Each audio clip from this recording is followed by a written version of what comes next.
and welcome back to the Mechanic Cooks. Today we're making Italian-style tomato braised honeycomb tripe.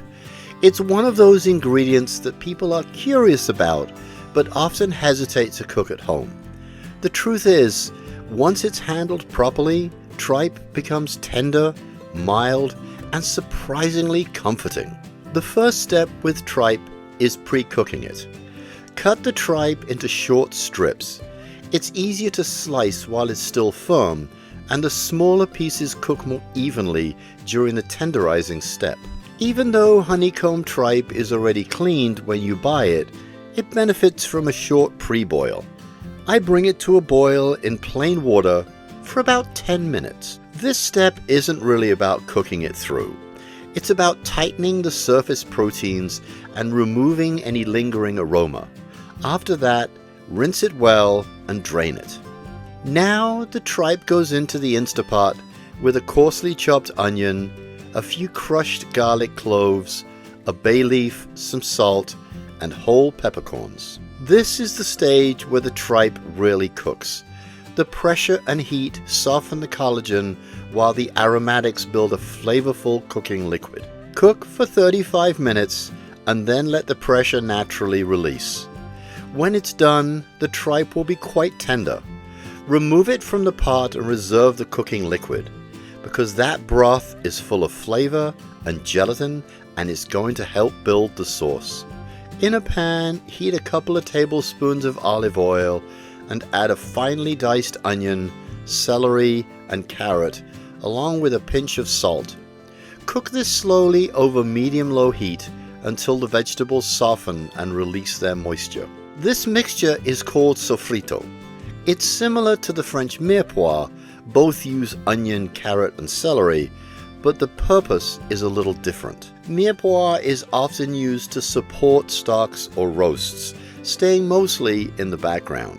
Soffritto, on the other hand, is cooked in olive oil until the vegetables begin to break down and become part of the sauce itself. Instead of just flavoring the dish, it helps to create the body of it. Once the vegetables are soft, add the diced garlic and let it warm for less than a minute, just enough for it to release its aroma. Then add the tomato paste and cook that for about 5 minutes. Cooking the paste like this removes the raw taste and deepens the flavor. Next, go in the diced tomatoes.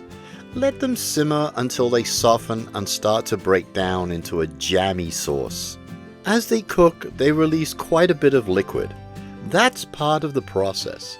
The tomatoes soften, their juices come out, and then as the water evaporates, the sauce thickens and the flavor becomes more concentrated. At this point, add the pre-cooked tripe and a small pinch of red pepper flakes. It's not meant to make the dish spicy, just a little background heat that balances the richness of the tomatoes and the gelatin from the tripe. Mix well so the tripe is coated with the tomatoes, then add some of the reserved tripe broth, just enough to loosen the sauce. You don't want to make soup here, you want to braise. This simmers gently for about 25 minutes. During this time, the sauce thickens slightly and the folds of the honeycomb tripe catch and hold the sauce. Near the end, add chopped parsley and let it cook briefly. Then, once the heat is off, finish the dish with the juice of a lemon.